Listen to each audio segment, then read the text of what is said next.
Entonces, las glomerulopatías son, como bien le dice, ¿no? Y las glomerulonefritis tienen una particularidad importante en la cual vamos a definirla, ¿no?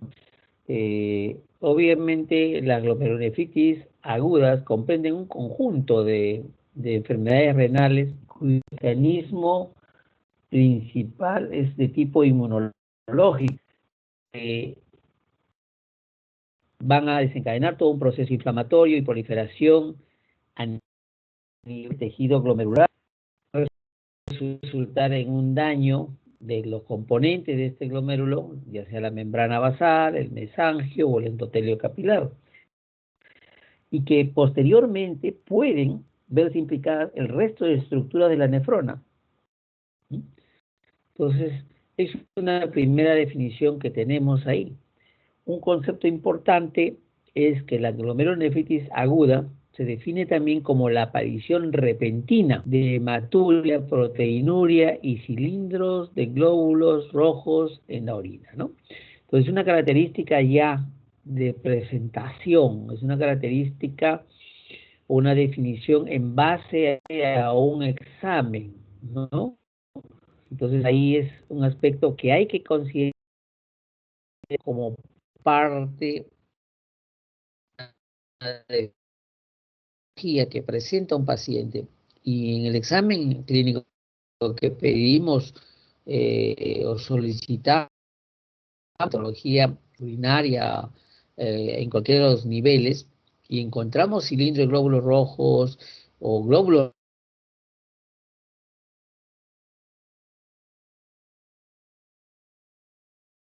entonces tenemos que pensar en que es aguda o no. Entonces, esta glomerulonefritis aguda que parece hacer una reacción alérgica a un, ¿no? Y ustedes dense cuenta que la mayor frecuencia de infección que produce daño glomerular es el estreptococo beta hemolítico del grupo A. A ver, acá van a estar casi inmersas en el síndrome nefrítico. ¿Por qué? Porque la glomerulonefritis puede presentarse en una variedad de formas. Pues a veces dentro de los clasificar de acuerdo a la clínica que presenta. Y ahí entra ya síndrome nefrítico, nefrótico, o la presencia solo de protocolivante, ¿no? Entonces, eso vamos a notar en Hansa, el síndrome nefrítico, con alguna variante. Bien. ¿Cuál es la epidemiología? Perdón, antes de entrar a la epidemiología, un concepto que tengo que aclarar es, en la glomerulonefritis vamos a tener lesiones muchas veces segmentarias y lesiones globales de un mismo glomérulo. Si solo es un segmento del glomérulo afectado, la lesión se denomina segmentaria, como se dice así. Si es en todo el glomérulo, la lesión es global. Por eso que van a encontrar ustedes cuando hablamos de glomerulonefritis en general una serie de patologías o una serie de entidades como glomerulonefritis membrano proliferativa, focal y segmental. Entonces vamos a darle, no está acá, pero les voy a aclarar y esto anótenlo. La lesión focal y difusa. La lesión focal se caracteriza cuando hay una afección menor del 50% de glomérulos contabilizados en la biopsia, ¿no? Y lesión difusa es cuando es más del 50% de glomérulos afectados en la biopsia. Es un concepto anátomo-patológico, ¿no? Cuando es una lesión, es una glomerulonefritis membrano focal, ¿no? Proliferativa o una difusa, entonces ya estábamos hablando de la cantidad de glomérulos afectados. Por afectar predominantemente al glomérulo, el dato característico que tenemos, como hemos mencionado ahí, del sedimento son los cilindros hemáticos, ¿no? Entonces, siempre que encontremos esto, hay que recalcar que hay que pensar en una glomerulopatía, cualquiera sea, primaria o secundaria.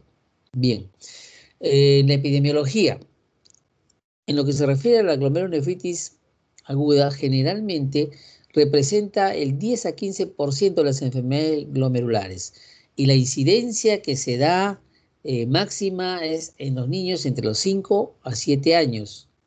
Y una cuarta parte de estos pacientes van a debutar con síndrome nefrítico agudo.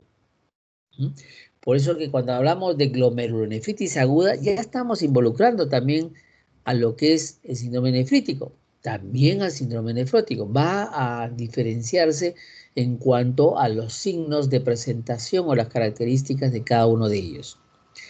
La glomerulonefritis postinfecciosa generalmente ocurre en los niños. Puede presentarse a cualquier edad, pero la generalidad es más en niños.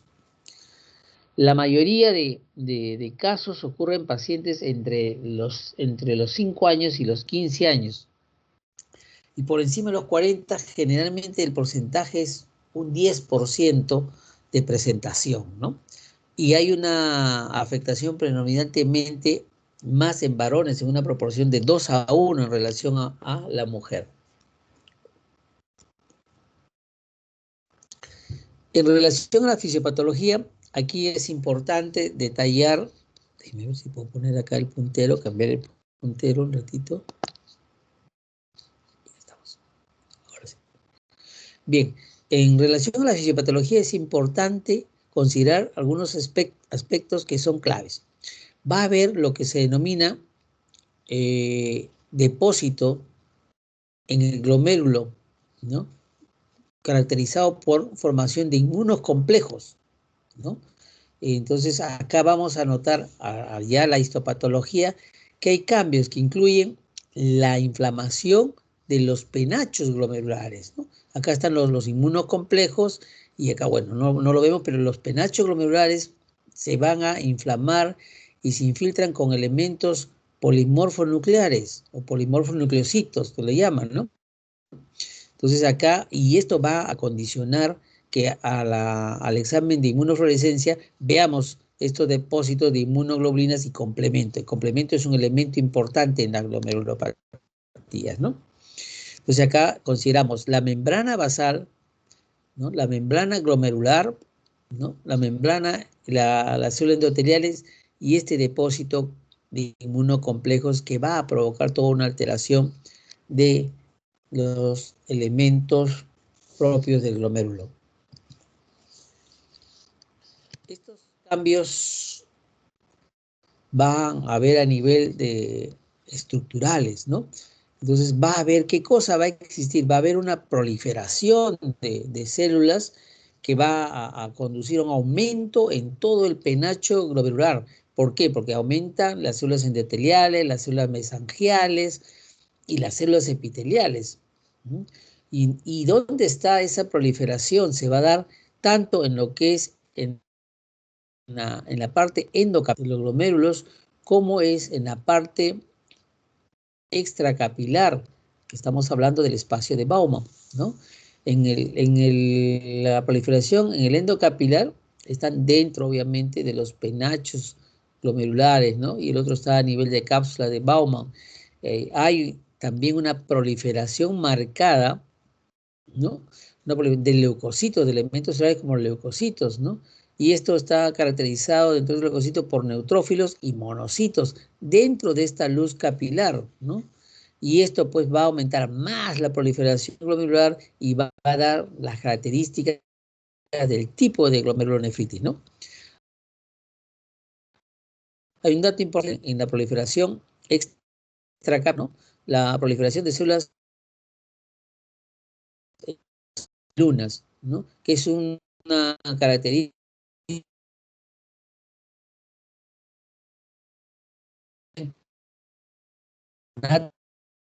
anatomopatológica. La sospecha es clínica de patología, o sea, la biopsia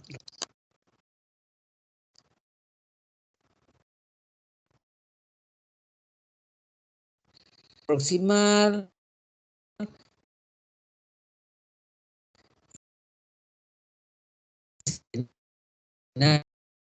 hecho por el arteriol aferente y eferente, ¿no? Y vamos a llevarlo a un corte más grande en donde vamos a tener una característica importante, la membrana basal. Rozamiento de esta membrana basal, ¿no? Y esto ocurre a nivel de eh, eh, hay un fenómeno que conocemos como hialinización o esclerosis, ¿cómo se llama? Estableciendo una lesión irreversible. Por eso que hay depósitos, como dice, subepiteliales o intraepiteliales.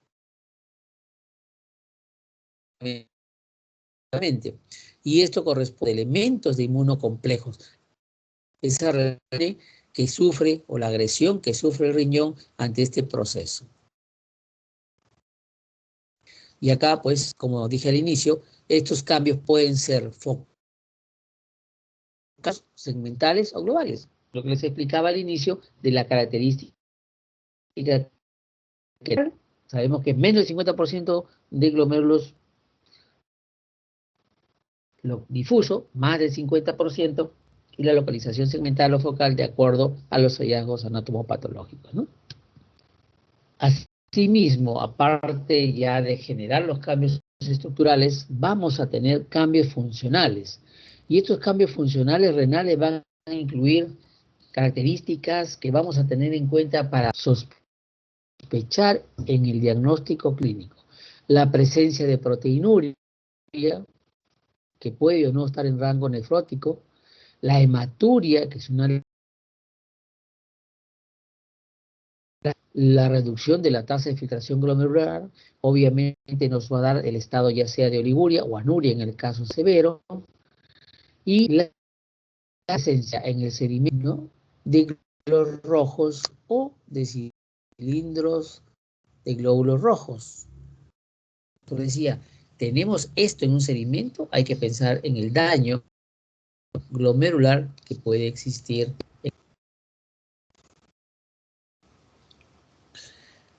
Y como repetimos un poco lo que vemos en lo que es el nefrótico y el crítico, la disminución de la tasa de filtración glomerular y la retención de agua de la nefrona distal, que es donde ocurre este fenómeno, dan como resultado que se produzca una expansión intravascular, edema, y con frecuencia pues nos crea la hipertensión sistémica, ¿no?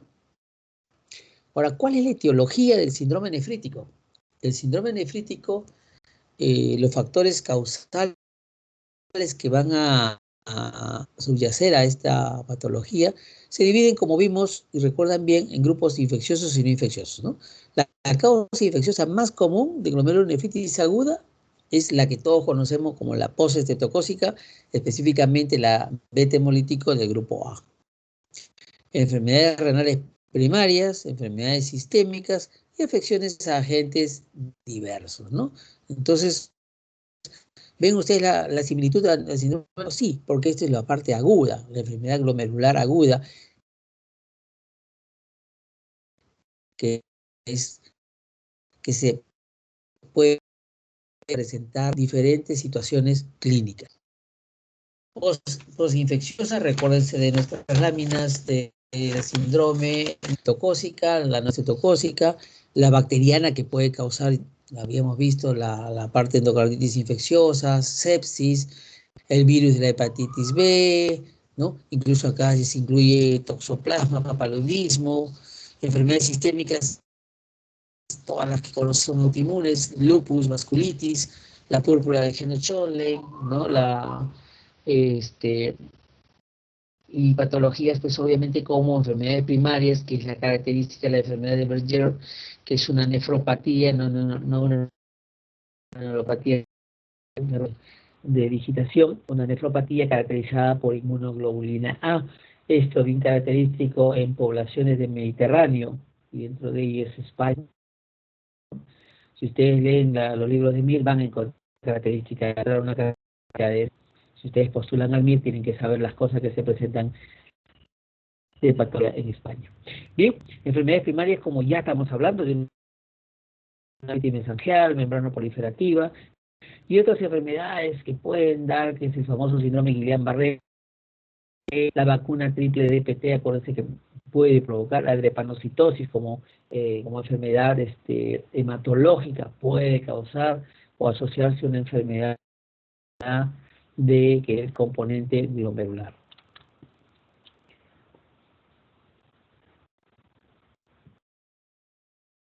No le he puesto ahí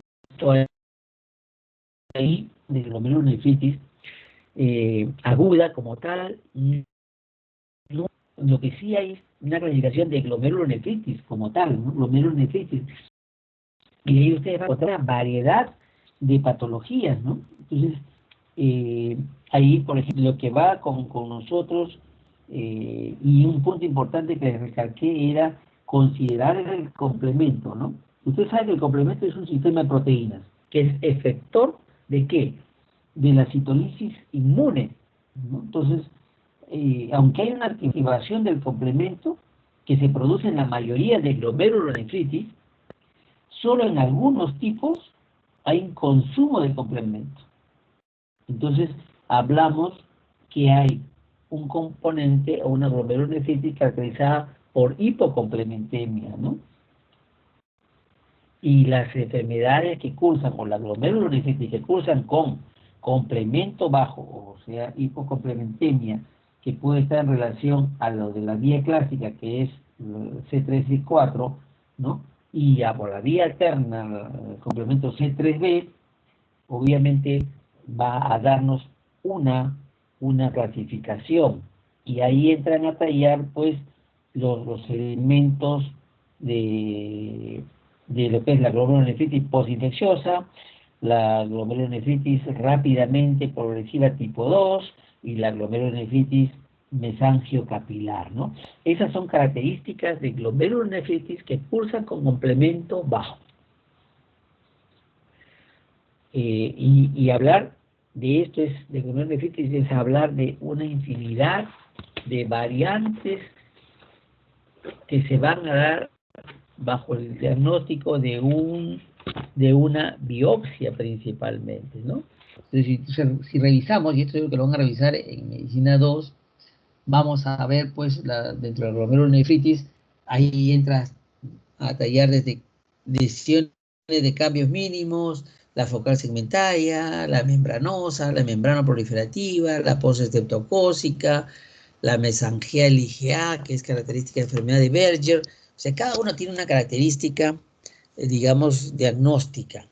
Pero lo que vamos a centrarnos acá es en la glomerulonefritis de presentación predominante en su forma, síndrome nefrítico, síndrome nefrótico, ¿no? Lo que les decía, proteinuria más hematuria, o que haya una hematuria recidivante. ¿Ok? Entonces, todas estas van a cursar con manifestaciones clínicas similares, con algunas variaciones en cada una de ellas, pero que obviamente nosotros vamos a primar todo lo que es, digamos, la clínica común que van a tener estas enfermedades, ¿no? Entonces, los síntomas de presentación, en el caso, por ejemplo, de una a 3 semanas de una infección postestreptocócica, es el tiempo que se espera. Alguien que ha tenido una amigdalitis muy severa con flemones o una membrana purulenta, y dentro de las 3 semanas empezamos a tener manifestaciones que vamos a hablar ahorita, tenemos que ir pensando que hay un daño glomerular por esta infección, ¿no? Entonces, dentro de las manifestaciones clínicas tenemos ahí la hematuria, que es el síntoma de presentación en la orina.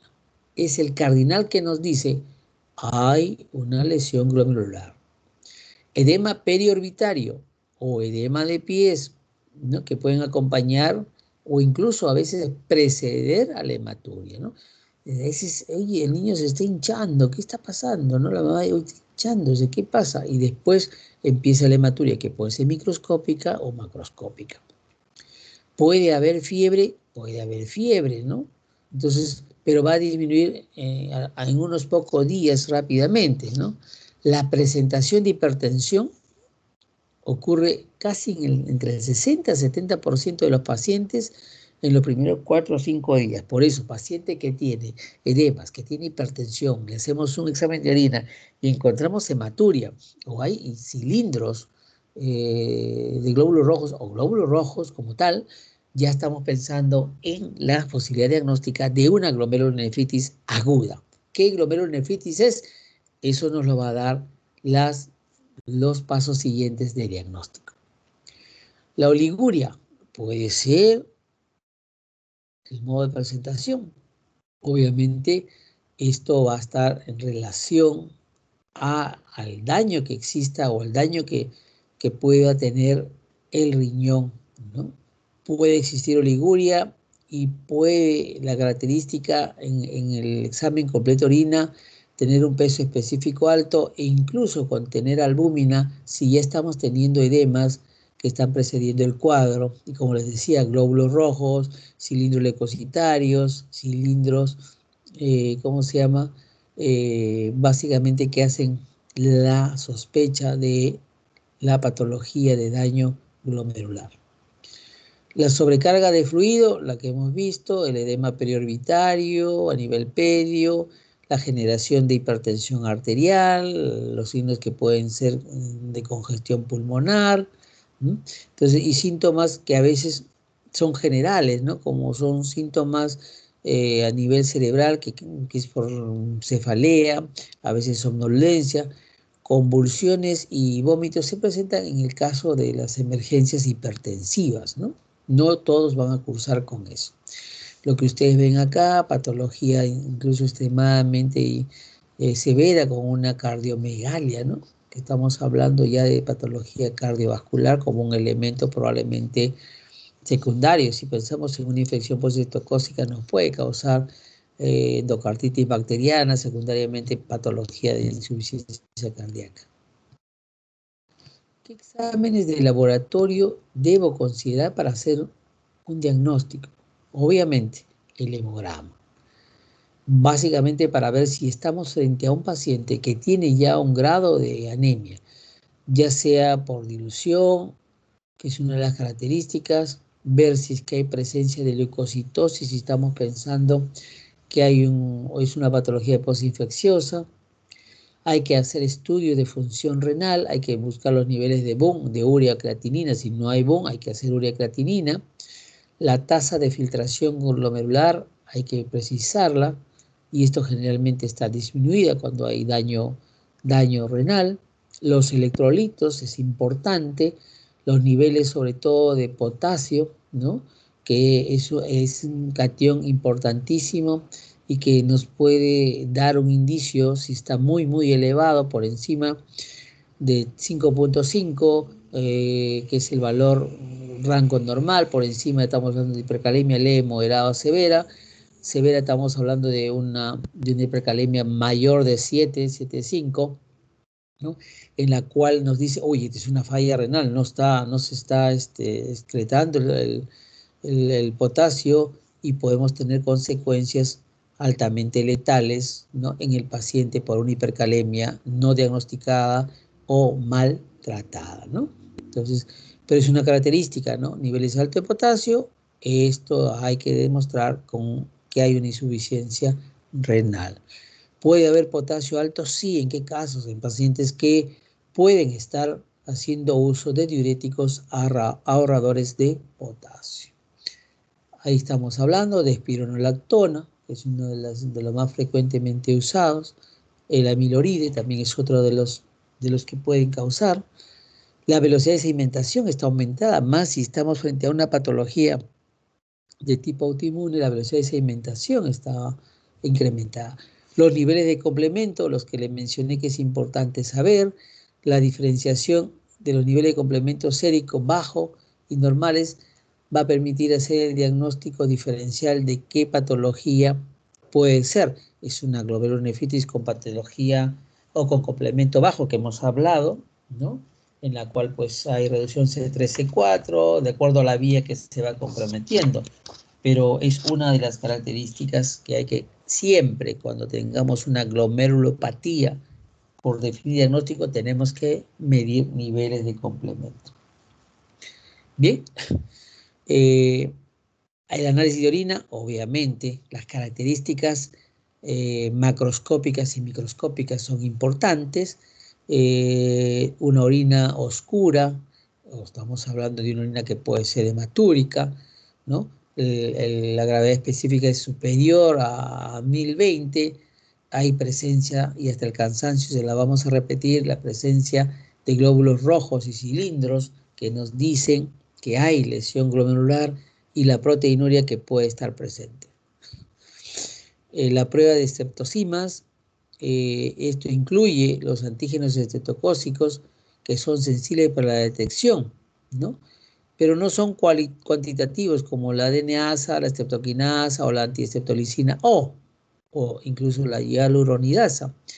Por eso el título de antiestreptolicina O es el que más usamos, porque hay aumenta en el 60-80% de los pacientes, podemos detectar lo que llamamos ASO simplemente, o lo que es la antiestreptolicina O, característica pues de una infección postestreptocócica, ¿no?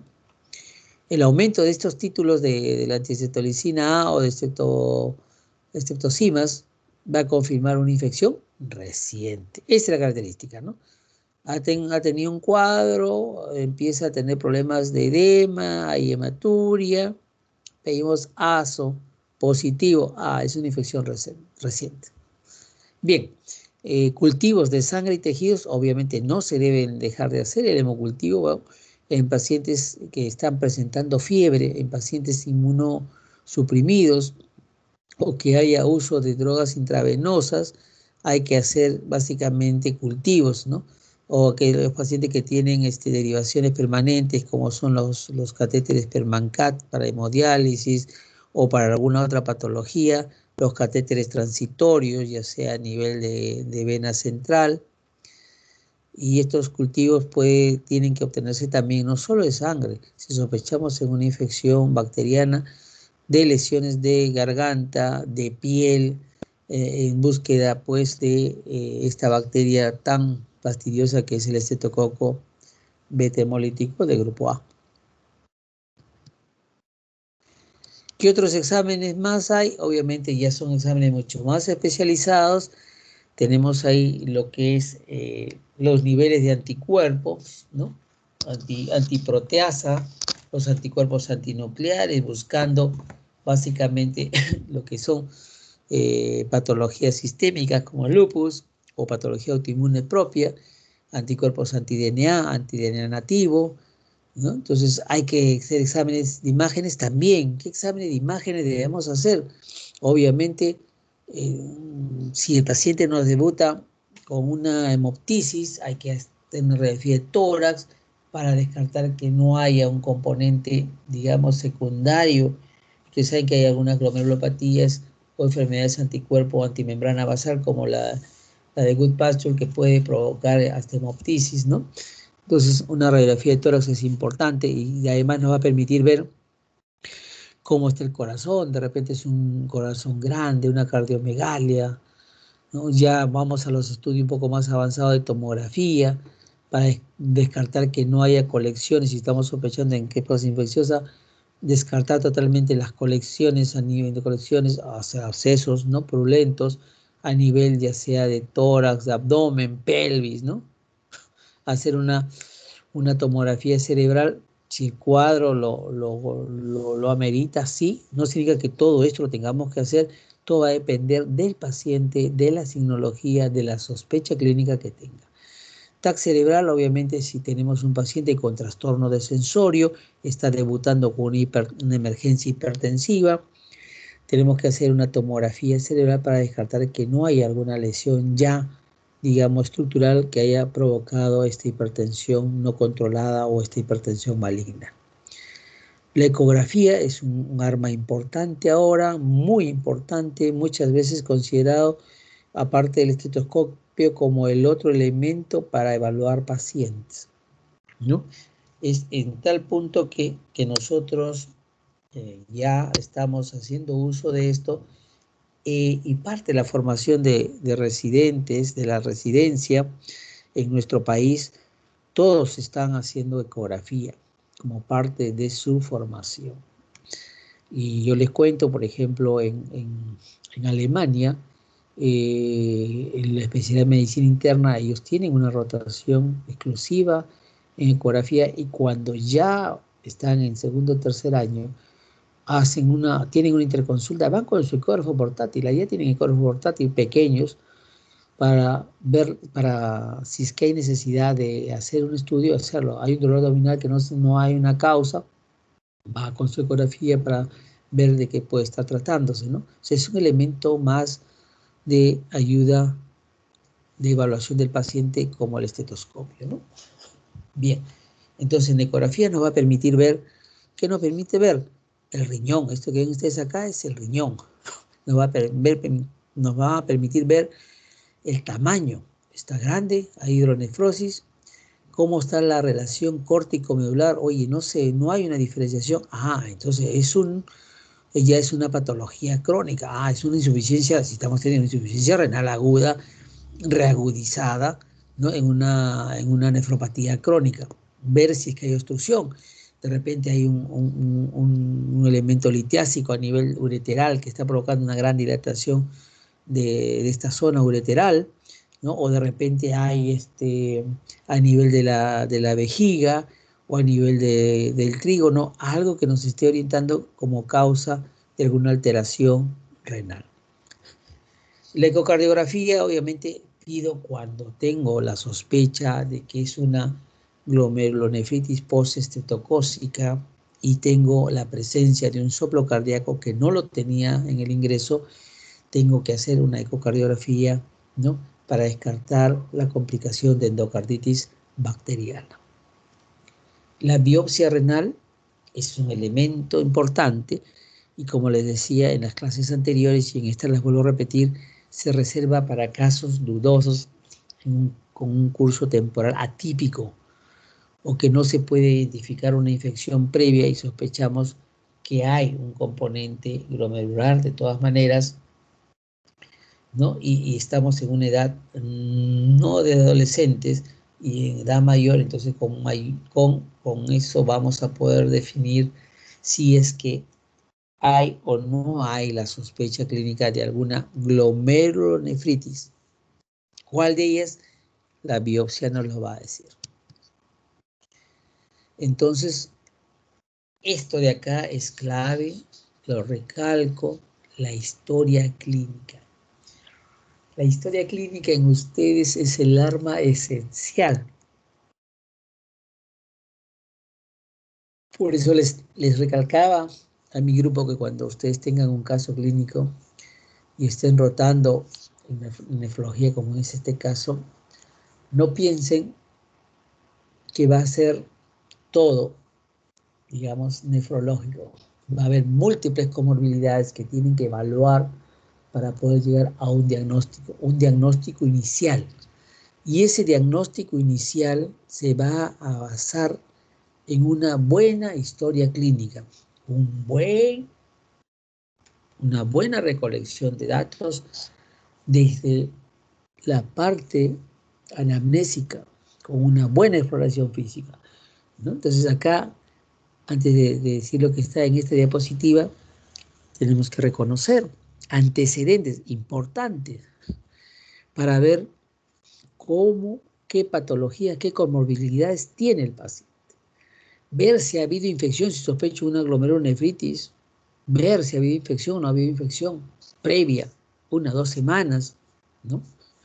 Ver si hay hábitos nocivos, usa drogas, si usa es endovenoso, es pasta básica, heroína, ¿no? O sea, todo esto tiene que ser reportado. Es alcohólico, bebedor social. Y en la parte de anamnesis pura, en el relato cronológico, como ya lo vemos acá, esto es importante, relato cronológico. Es decir, cómo ha empezado, desde cuándo ha empezado y cómo está en su evolución.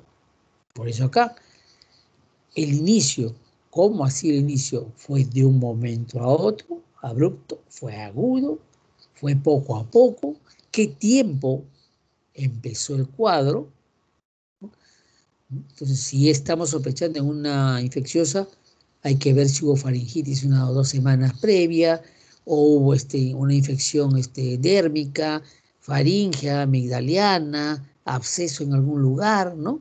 Entonces, esto es importante.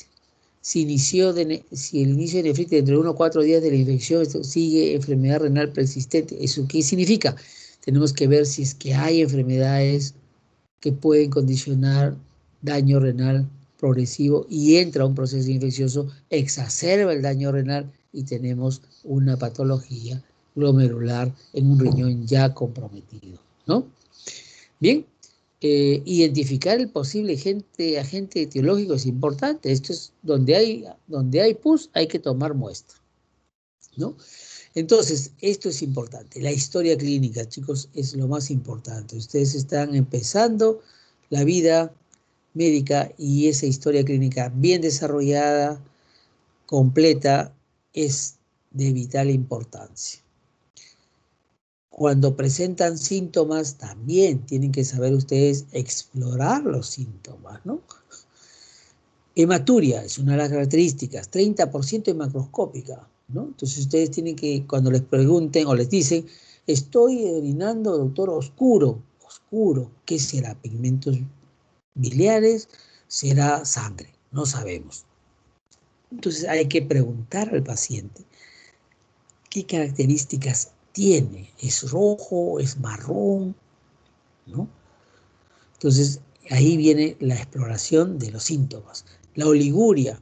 Entonces, ahí hay que ver, doctor, orino poco. Ya, disminución de volumen urinario, tiene que ser consignado. Señor, más o menos, ¿cuánto orina? A ver, si usted toma, ¿cuánto acaba de líquido? 1 litro. ¿Y cuánto orinará? Estoy orino más o menos 100 centímetros. Un vaso. Un vaso chico, un vaso mediano. Un vaso chico. Ya. O sea, debe estar por debajo de 100 mililitros, ¿no? Entonces, todo eso tenemos que aprender, o tienen que aprender nosotros enseñarles a tomar esos datos, a buscar esos datos, ¿no? Entonces, un síntoma que presenta es la oliguria. Hay que buscar y precisar la oliguria. Puede haber edema periférico o periorbitario, que es como empieza, ¿no? Y siempre en los niños, la gran mayoría, más o menos 85%, tiene este edema periorbitario periférico, ¿no? Un 5% puede presentar cefalea como consecuencia de hipertensión. Cuando roten por pediatría, ustedes van a ver que todo niño que tiene edema y por ahí orina espumosa, y por ahí orina oscura, cuando todavía no tienen un resultado de orina, tienen que tomar la presión y de acuerdo a la presión hacer el percentil, de acuerdo al percentil catalogar si está elevada para su percentil del niño, ¿no? Entonces ahí entra ya, hay hipertensión, hay hematuria, hay edema, ya estamos hablando de una glomerulonefritis aguda. ¿Cómo que está debutando? De repente, si la proteína no está en rango nefrótico, está debutando como un síndrome nefrítico, ¿no? Entonces, disnea es otra de los signos, sobre todo cuando hay compromiso pulmonar por sobrecarga, en niños sobre todo, y consecuencias también como daño de corazón, como una insuficiencia cardíaca. Y va a darte síntomas específicos cuando las enfermedades sistémicas estén involucradas en esto, ¿no? Entonces puede haber una triada de sinusitis, infiltrado pulmonar y nefritis cuando estamos frente a una granulomatosis de Wegener, ¿no? Entonces, esa es una famosa triada, ¿no? La granulomatosis de Wegener, si tú tienes un paciente que tiene sinusitis, que tiene un infiltrado pulmonar y está desarrollando una nefritis, eso sí o sí es una granulomatosis de Wegener hasta demostrar lo contrario. La presencia de náuseas, vómito, dolor abdominal puede ser secundario a la púrpura de Henoch-Schönlein, ¿no? Las artralgias, obviamente, en colágenopatías en general o enfermedad del tejido conectivo, como se llama ahora, y dentro de ellos el lupus eritematoso sistémico. La hemoptisis, como hemos mencionado, el síndrome de Goodpasture o la glomerulonefritis progresiva y idiopática, ¿no? Erupciones cutáneas, que puede ser desde una vasculitis hasta una enfermedad del tejido conectivo como el lupus.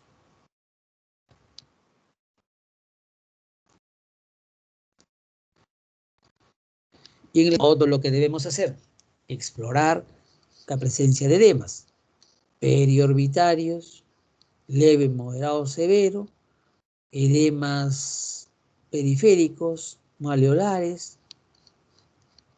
Tenemos que mirar en todos la presión arterial, signo de sobrecarga, por eso tenemos que examinar al paciente, examen pulmón descubierto, tórax descubierto, ¿no? Ver si es que hay estertores crepitantes, ver si es que hay ingurgitación yugular, miren cómo está acá, estamos hablando de una presión yugular elevada, si hay presencia de ascitis, si hay circulación colateral o no, y pueden haber erupciones cutáneas, como hemos mencionado, secundario a la enfermedad sistémica, ¿no? Bien, el diagnóstico diferencial, como les dije, la glomerulonefritis es una cantidad de patologías de acuerdo al compromiso glomerular que se va a presentar en la biopsia. Entonces, el diagnóstico diferencial, como dice ahí en nuestra diapositiva, hay muchos síndromes renales que van a imitar una glomerulonefritis aguda, por lo que es importante evaluar y hacer diagnósticos precisos, ¿no? Entonces ahí tenemos la púrpura anafilactoide con nefritis, las glomerulonefritis crónicas con exacerbación aguda,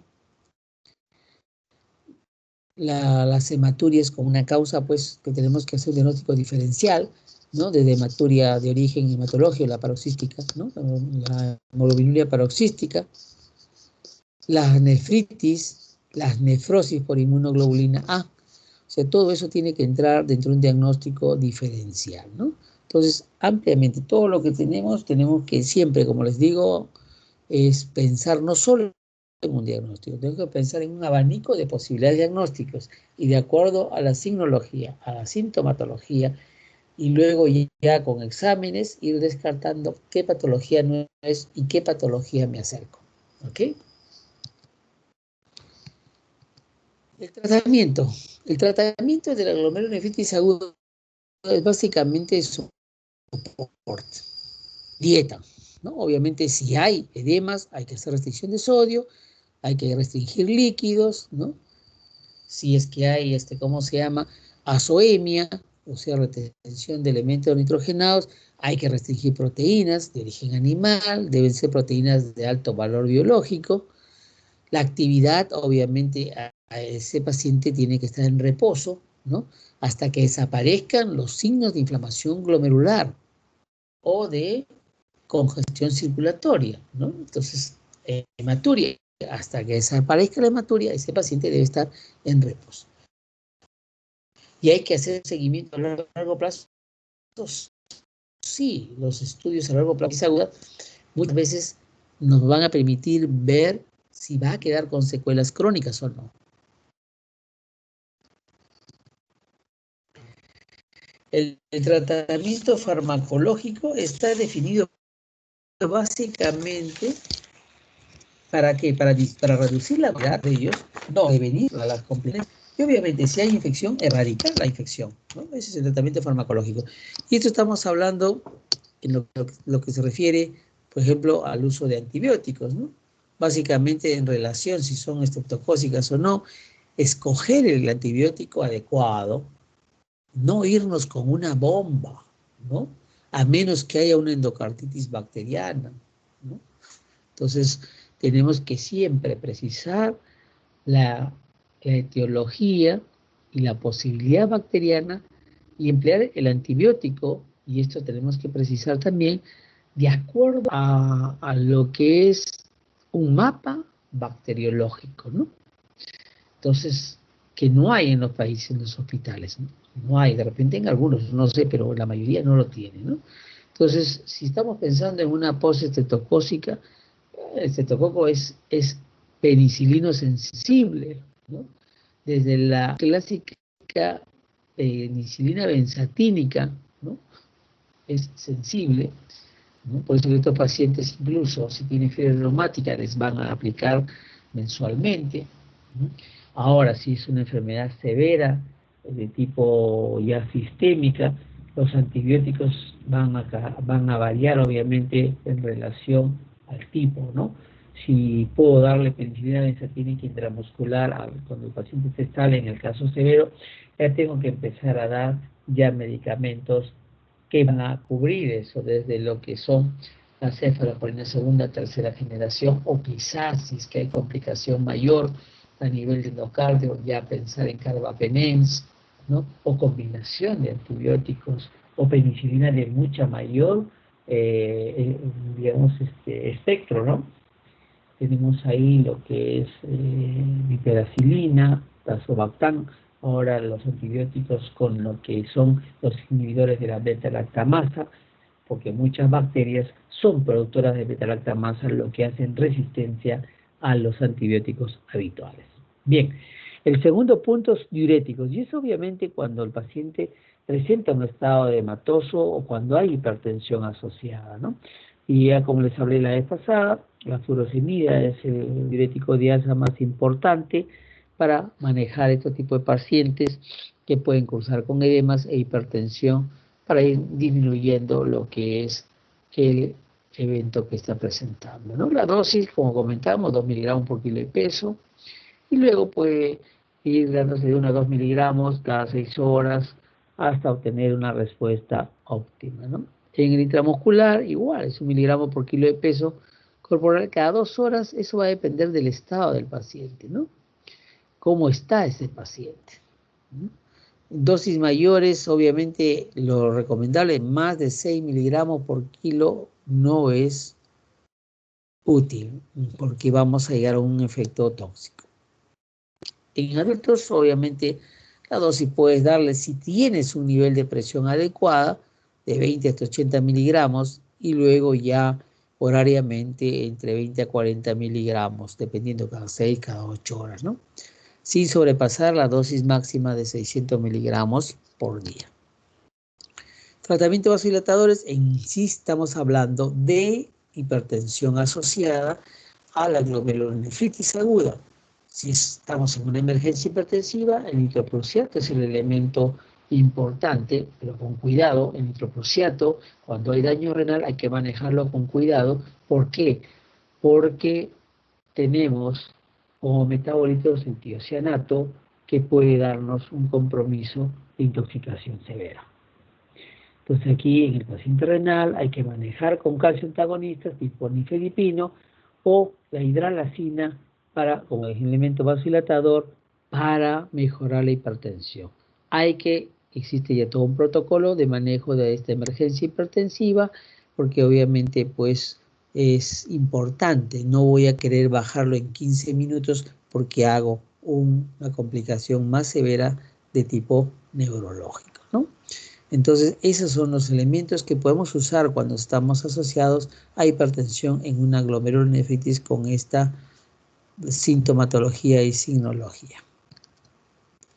¿Qué complicaciones nos puede dar la glomerulonefritis? Obviamente, desde lo que es una insuficiencia renal, va a progresar y felizmente es bajo el componente de progresión, ¿no? 0,5 a 2% nomás.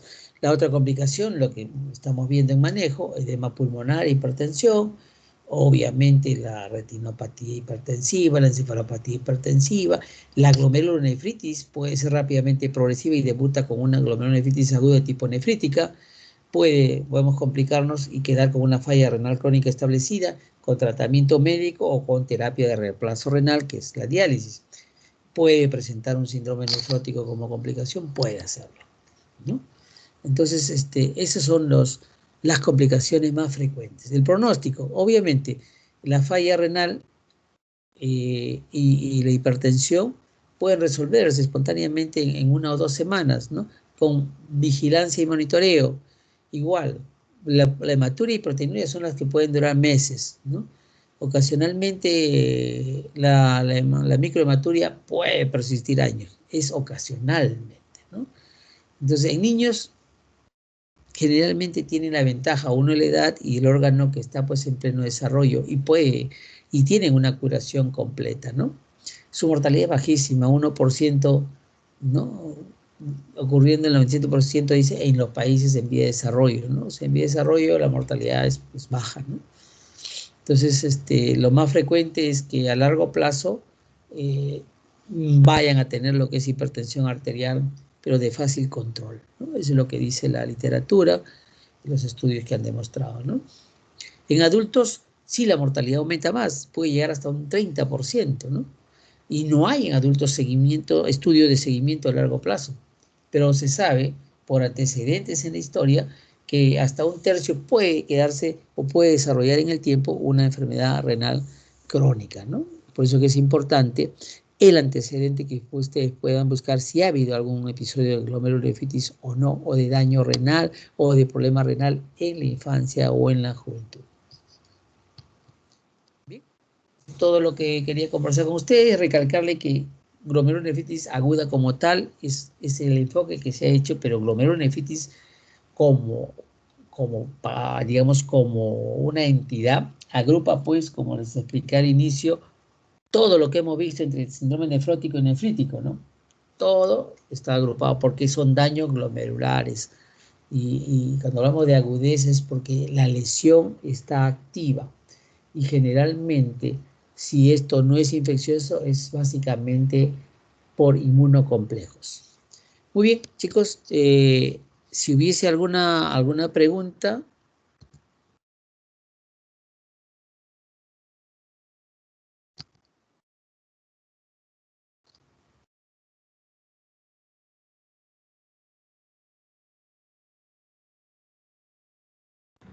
Al parecer no, doctora. No. Bueno, se quedaron dormidos. Es un tema interesante, ¿eh? No les he hablado de cada una de las patologías de glomerulonefritis como en general, porque son cerca de 7 patologías y cada uno tiene una diferencia, así que si yo les hago todo eso, se van a hacer una confusión, un arroz chaufa completo, y ¿cómo se llama? Y van a sucumbir. Lo necesario es que sepan las cosas generales, importantes, pero eso no implica que no lean, ¿ok? Es importante que ustedes lean sin la exigencia, sino a voluntad. Ese es el médico tiene que leer.